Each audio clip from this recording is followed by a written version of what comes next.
Hello and welcome to the Football League Championship review. So another great round of fixtures in the Championship this weekend, and it's really shaping up to be a really interesting season.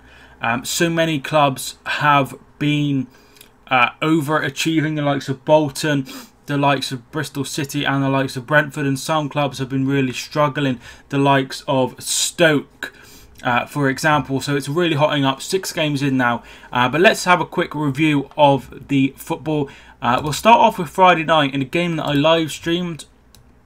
I did a watch along with, and it was really end-to-end game. I went 0-0 and I was right. Leeds 0, Middlesbrough 0. So Leeds had the better of the possession, as you would expect, but Middlesbrough probably had the better chances, but this one ended 0-0 as you would expect. So the two teams remain unbeaten, 4 wins, 2 draws, 0 defeats, of both 14 points. First and second, Leeds are ahead with a better goal difference. As you would expect with the Tony Pulis side, they've only conceded 2 goals all season. That's the best record in the Championship, which is what you come to expect. That is actually the best record in the Football League. The only team with a better amount of goals conceded is Liverpool, and they've obviously only played 4. So really well done by Middlesbrough there. I expected a draw. I think those 2 teams will be there or thereabouts at the end of the season. Next, we go to a very boring game between Birmingham and QPR. So QPR are currently really struggling. They've got better though. They picked up 4 points from their last 2. Win against Wigan last week, and then a valuable point against Birmingham, struggling Birmingham, who are yet to win. So yeah, this one ended 0-0, 0-0 if you will. Both teams ended up going for it. QPR brought on Matt Smith. Birmingham, as the home team, brought on Omar Bogle as well as Solomon Otterbar. There wasn't a lot between it. It was a very bland game from what I saw. Both teams, I think, will be down there at the end of the season. I was expecting a lot better from Gary Monk and his Birmingham team, but it's not happened yet. Next, we go to Brentford. Something a little bit more cheery. Brentford 2, Nottingham Forest 1. Really good win. The goals from McLeod and Ollie Watkins scoring 6 minutes before full time to give them the win. Matty Cash getting the equalising goal for Nottingham Forest. Really good 3 points to them. They bossed the game, 62% possession to Nottingham Forest's 38. They only had 1 shot on target, Forest, and that's the one they scored. But Brentford dominated this game and deserved the 3 points. If you look at Forest, where are they? Nottingham Forest. They've only won 1 game this season. They've drawn 4, but they haven't won in their last 3 games. It's still okay. They're still they're 14th, but it's just a bit bland. It's just a bit boring, I guess. It's not the start they would have wanted. They look great on Wednesday night against Newcastle in the Carabao Cup, but another game without a win in the league. I think he will get it right. I think they will be up there at the playoffs at the end of the season, but it is not the start that they would have wanted. They would have wanted to have been undefeated for 5 games, but they would have wanted to have some wins. They need to start converting draws and into wins very fast if they want to have any chance of those playoff positions. Next, we go to Derby.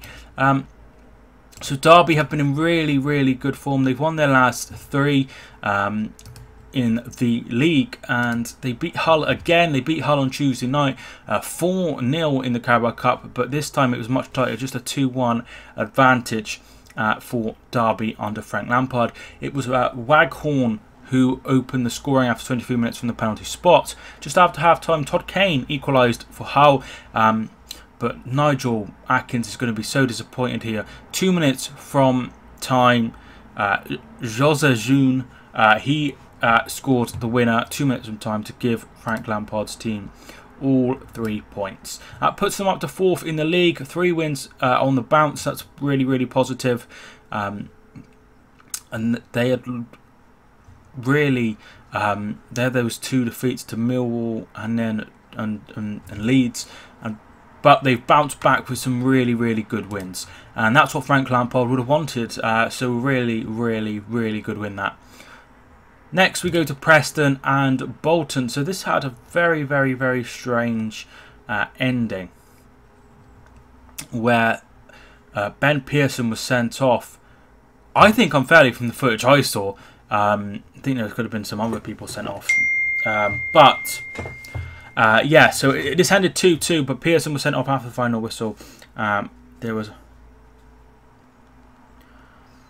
2-2 this finish. 2-0 up. Preston found themselves after 16 minutes. Callum Robinson scoring the opening goal, and then a brilliant goal by Brown. Really, really good finish. If you haven't seen this, I suggest you check it out. It's such a good finish. Then Amiobi got one back. Poor goalkeeping. And then 40 minutes in, Alkowski, really, really good finish, made it 2-2. So really 2 great goals there. One from Brown and one from Alkowski. 2-2 at the break. No team could get a winning goal, which is disappointing. But you've got to look at Bolton, tipped for relegation, and they are on 11 points. The same as Brentford. That's saying something. Brentford have had an amazing start, as have Bolton. Just that 1 defeat to Sheffield United, who are now 3rd in the league. Really, really, really great start by them. And they are, over 1/5 of the way they need to be for that points. Usually it's the 50 points you need to stay up. And, they're 1/5 of the way there. And they're going to be aiming for higher things. Can this Bolton side get promoted? Could they finish in the playoffs? I don't think so, but a top half finish would be brilliant for Phil Parkinson. He's doing a brilliant job at Bolton. Next we go to Reading. So Reading are now bottom of the league. 6 games played, no wins, 2 draws against Blackburn and Aston Villa, and 4 defeats. So they have been they've lost 3 consecutive games at home this season, which is not good reading at all. Sheffield Wednesday, the latest team to beat Reading. Adam Reach scored after 12 minutes, and then just after half-time, Zhao scored to make it 2-0. Moore got one back just after the hour mark, but they held on. Just 14,000 at the Matchday Stadium. It's not been the start they wanted. I expect Sheffield Wednesday to struggle, but to be fair to them, they are starting to pick up. 3 wins in their last 3 games after no wins in their first 3. That's put them up to 10 points, 11th in the table, so much better from Sheffield Wednesday. Reading, I almost put them in my teams to go down. My predictions at the start of the season, I ended up going for QPR, but they've looked really poor. I don't rate Reading's manager Paul Clement. I never have, and I think if things don't improve soon, he will be on the chopping board. Sheffield United, after a defeat on the opening day to Graham Potter's Swansea, they have been absolutely brilliant. They lost their opening 2 games, Swansea, and then that Middlesbrough defeat, 3-0 they lost against Middlesbrough. And then they beat QPR 2-1, and I was thinking they might struggle because QPR are poor. But since then, they've won their other 3 games. Norwich 2-1, really, really good victory there. And then they went to Bolton Wanderers and won 3-0. That was a big statement of intent. And then on Saturday, 4-1 against Aston Villa. The goals came from Jack O'Connell, Duffy, Oliver Norwood, and then Billy Sharp before the 50th minute mark. So they were in total control.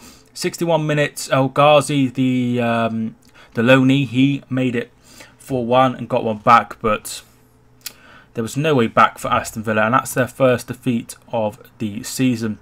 But you know, you could look at it as their first defeat of the season, but having said that, the last 4 games they have not won. They've drew with Ipswich, they've drew with Brentford, and they drew with Reading. Reading are bottom of the league. Ipswich are second bottom, and Brentford at home, they had a last minute equaliser. So really concerning for Aston Villa. There's been talk of maybe they should sack him. I would give him time. He's brought in some players really late on, and I would give him time. I think it's very unfair to be getting rid of someone so early on that's sitting in 12th place. If you could cast your mind back to last season, they struggled, didn't they, to begin with? To begin with, they did struggle, and then they got it right. If we go to the signings that they made, because of the problems going out with the money and whatever, they didn't sign any players for a long time. But in August, they've signed Nyland, who made a terrible mistake on Saturday. John McGinn, who's looked fantastic. Loans in, they've made several loans. But in the last few weeks, we've had El Ghazi, Yannick Bolasie, and Tammy Abraham. Tammy Abraham is a fantastic signing. He did really well. Yannick Bolasie, it's ridiculous he's playing at that level. He should be cutting it up. So I think they should give him some more time. There's been talk of Mile Jedinak. He's been playing at centre-back. That's really weird. You know, if you were desperate, buy a centre-back. Don't start playing someone who is not a centre-back at centre-back. It doesn't make any sense. But last season, if we could just get up the... there we are. So they drew 1-1 with Hull on the opening weekend. And then they lost 3-0 to Cardiff, 2-1 to Reading. And then, you know, there was... oh, that's not very good. Then they beat Norwich City 4-2 at home. And then 3 consecutive draws against Bristol City, Brentford and Middlesbrough. So on the 12th of September, 7 games in, they'd only had 1 win. 2 defeats, 4 draws. And they were down there. They were in like 17th place. And then after that, they've really got their act together. Wins against Barnsley, Forest, Burton Albion, Bolton, Fulham, and then they really got their act together. Between the end of December and the start of February, they won 1, 2, 3, 4, 5, 6, 7 games in a row. But he did turn things around after a difficult start at the beginning of last season. And that is why I think that he should be given more time. But that's, you know, that's just my opinion. I just think he'll be able to turn it around. He's a very, very experienced manager. Next we go to West Brom versus Stoke. So really, really good win this for West Brom. 2-1 on the day. 2 goals from Dwight Gale. 2 great finishes. And then they missed a penalty, didn't they, Stoke? Can't remember who missed it. But yeah, they missed a penalty. And then they did score 95th minute. It was Eric Peters, but another defeat for them, and that is not what they wanted, Stoke, at all. Just that 1 win in their opening 6 games. 1 win, 2 draws and 3 defeats. 11 goals conceded. It's not been good enough. They've conceded more goals than Ipswich and Reading, who sit in 23rd and 24th. So really, really poor. He probably will have the next few games. I feel he'll have the next few games. They're not a sacking club, Stoke, are they? And I think everyone can agree with that. But I think he'll have this month for sure. So if I read the fixtures out, we have Sheffield Wednesday. That's when they come back away. And then they have 2 home games.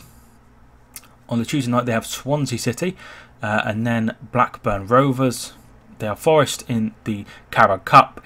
And then they have Rotherham. And then Bolton Wanderers home, Norwich City away.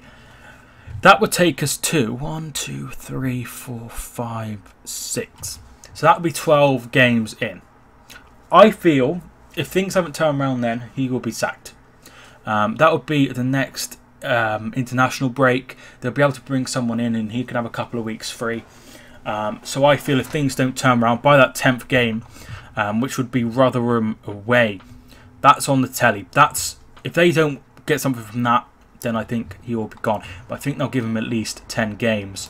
To be fair to Stoke's ownership, the bloke really has just slipped my mind. I can't remember what his name is.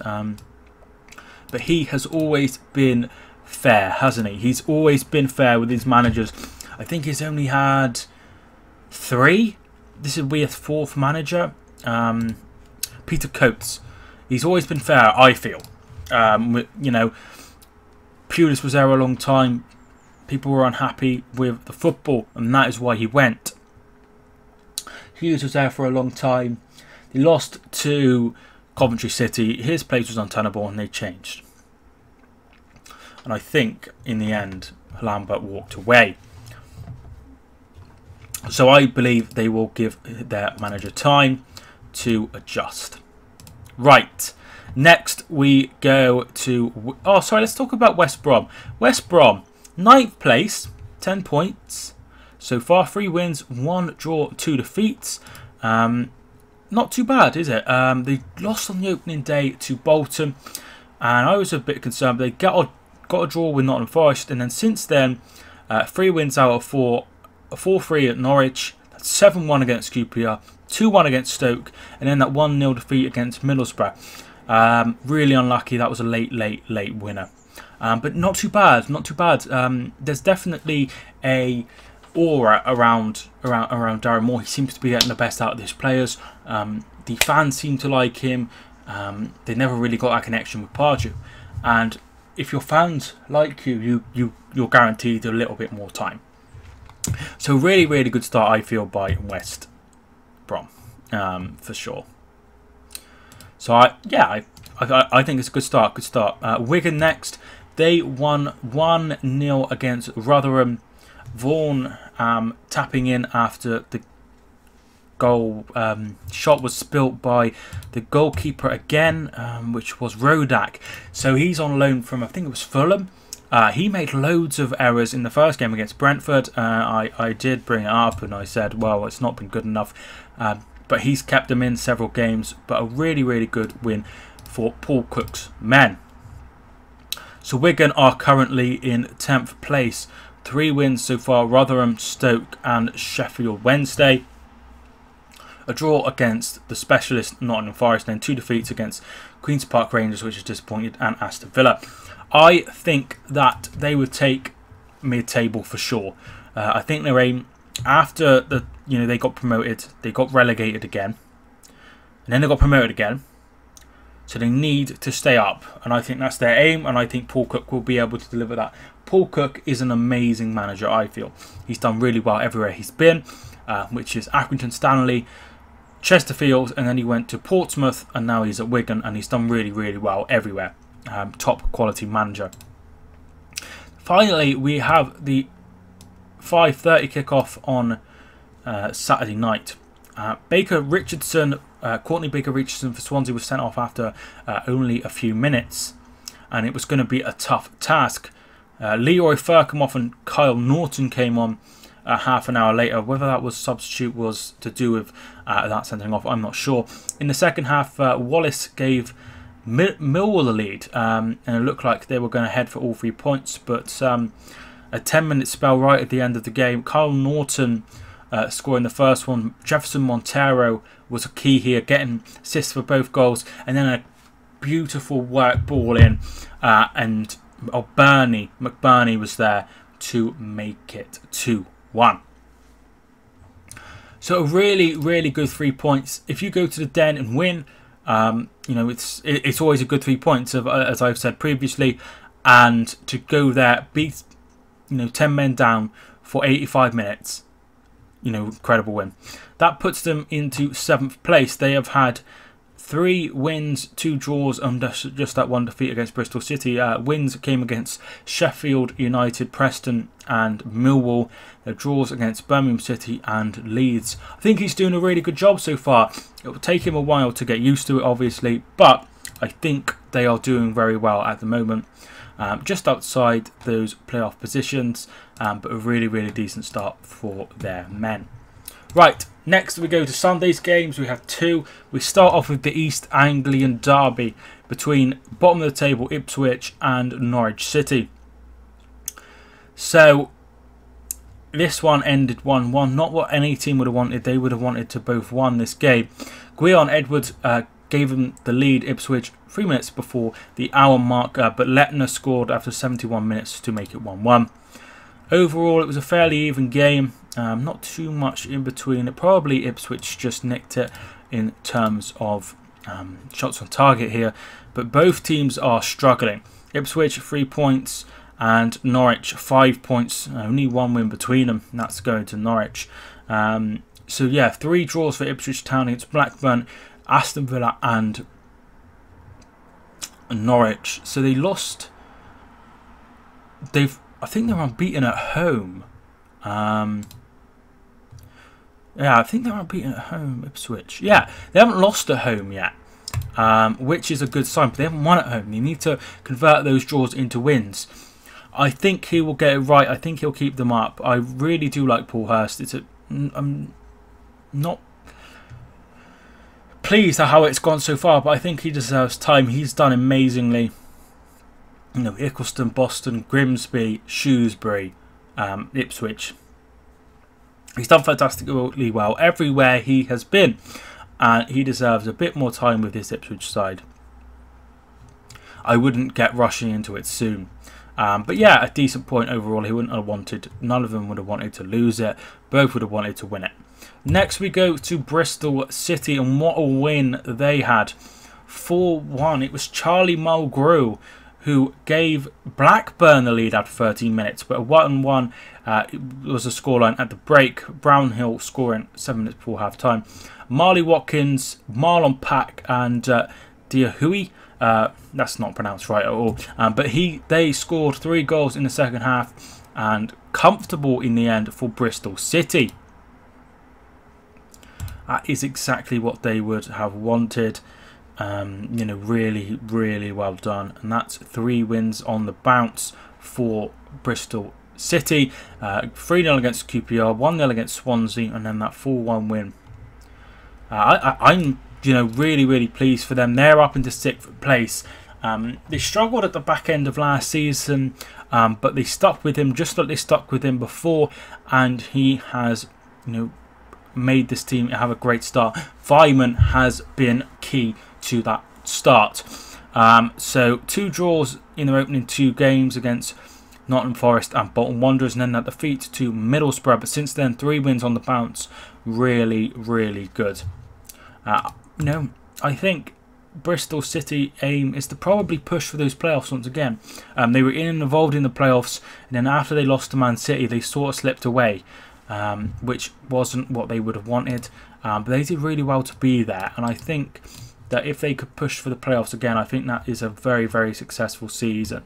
And that's exactly what they need. So that is your championship review.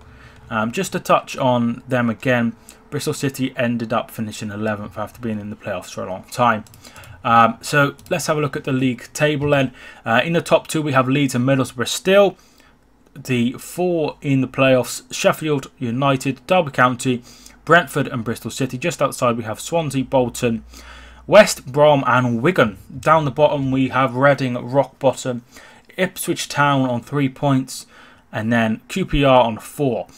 Just outside the relegation zone we have Hull City, Birmingham, Preston, Stoke and Norwich City. So that is your review. We come back on Friday the 14th ready to go. That is a Midland derby between Birmingham City and West Brom. Totally different starts. Birmingham are without a win, 4 draws and 2 losses. West Brom 3 wins, 1 draw and 2 defeats. That's exactly what they would have wanted, and it will be interesting to see how he copes with a bit more of a derby atmosphere. And then Saturday the 15th, most of the fixtures take place as always.